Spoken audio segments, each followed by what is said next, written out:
Никто мне не верит, что мне 90. Біз де ышанмадық. Екатерина Ивановнаға шыннан да 90 еш. Ләкин қой біреулер кебек қортайдым деп қол қошырып отырмай ул. Кремнарын да сүрте, матур прическа ясарға да уақыт таба. У меня природная красота. Миндә табигать биргән матурлык, һәм аны һәр вакыт сакларга тырышам. Бөтен кеше миңа 65, иң күбе 70 яшь бирә. Әти-әнием матур булган. Әтиемне үзен күрмәдем, фотосурәтләре генә сакланган. Я папу не помню, но по фотографиям.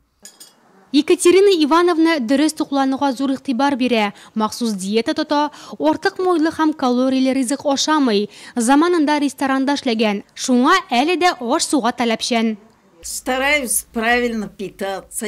Дөрес тукланырга тырышам, күп ашамыйм чама белән генә. Иртән ботка ашыйм, көндез кайнар аш, кич белән шулай ук я кыймак, я боткага өстенлек бирәм. Тавык ите яратам, һәр вакыт яшелчә, җиләк, җимеш ашыйм. Кызын, улын, оныгын җирлей. Бүген иң якын кешесе күршеләре. Юбилей белән иң беренче булып котлаучылар да алар. Район җитәкчелеге дә Екатерина ханымны онытмый. Россия президентының котлау открыткасы, район башлыгыннан истәлекле бүләк һәм юбилярның үзе кебек үк матур чәчәк бәйләмнәре гомер бәйрәмен матур мизгелләргә күмде.